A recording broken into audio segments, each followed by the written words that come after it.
السلام عليكم ورحمة الله وبركاته. معاكم شيرين سعيد. أهلا بيكم وأهلا مشاهديني وأهلا بالناس الجميلة اللي بتخش عندي القناة وتكتب لي تعليقات كويسة جدا. ربنا يكرمكم يا رب ويجزيكم كل خير. النهارده بقى جاية بمشروبين بجد، المشروبين أحسن من بعض. مشروب كله صحي وفايدة بجد جدا. يعني عايزة أقول لكم إن أنا جربته على نفسي الفترة اللي فاتت، كنت تعبانة وكان عندي دور برد وكحة وكده، وطبعا قلت لما أجرب المشروبين دولت يمكن يجيب نتيجة، ولو جاب نتيجة أنا هعرضها عندي في القناة.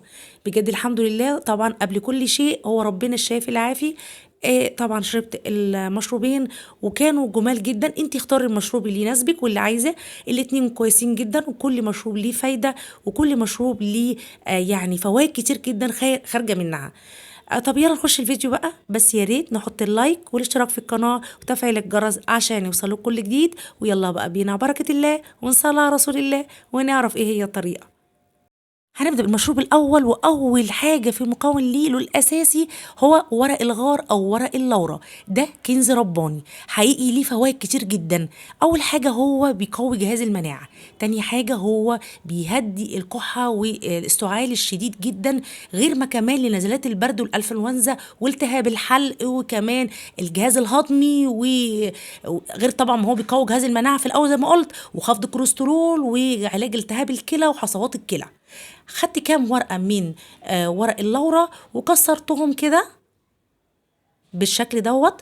وهبدأ، ده المكون الأول. تاني حاجة الجنزبيل الفريش. عندي جنزبيل خدت منه حتة واحدة كده، وهبدأ أقشرها وأبدأ أنا كمان أقطعها قطع صغيرة وأنزلها على ورق الغار أو ورق اللورا بالشكل دوت. وبعد كده هنزل بكوباية أو كوبايتين من المية، حوالي كوبايه ونص كده، ودي كانت حته برضو حبيت ازودها كده شويه. وهسيبها على النار لمده 6 دقايق، من 5 دقايق ل6 دقايق. اهوت هيبدا طبعا يغلي كده، يبدا يغلي عشان طبعا يندمج ورق الغار او ورق اللورا مع الجنزبيل الفريش عشان ياخدوا من طعم واحد. وبعد كده هبدا بقى اصفيه او بالشكل دوت. بصوا عامل ازاي. وطبعا اصفيه كده كان رائع. يعني عايزه اقول لكم كان جميل جدا. انتوا عارفين ان ورق اللورا ده كمان بيهدئ يعني الحاله المزاجيه للبني ادم، غير كمان بيساعده على النوم. وطبعا بعد ما خلاص انا صبيته طبعا وصفيته، هنزل بقى كمان بعصره ليمونه. ليمونه عندي هيت، هشيل منها البذر واعصرها. الليمون فيتامين سي وكمان بيساعد على طرد البرد والانفلونزا. يعني جميل شوفوا كوبايه قد ايه. وكمان نزلت عليه حليتها بمعلقه عسل. يا ريت ما نحط السكر عشان يعني نستفيد بالفايده بتاعته. كوبايه زي كده شوفها فيها قد ايه. فيها ورق غار او ورق لورا، معاهم كمان جنزبيل فريش، وكمان نزلت بعصره ليمونه وكمان حليتها بالعسل. كوبايه ما شاء الله عليها كنز رباني وعلاج رباني من عند الله. فيها احنا طبعا عرفنا فوائده كتير اللي انا قلت عليها. ورق الغار فوائده كتير عديده، مع طبعا الجنزبيل بيساعد على تفتيح الشعب الهوائية ولو كان في احتقان في الزور والكلام دوت.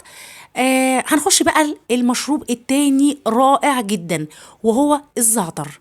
الزعتر من المشروبات الجميلة جدا اللي بتعمل على توسيع الشعب الهوائية. معلقة كبيرة من الزعتر حسب طبعا الكمية اللي أنا عايزاها، معلقة صغيرة أو معلقة كبيرة.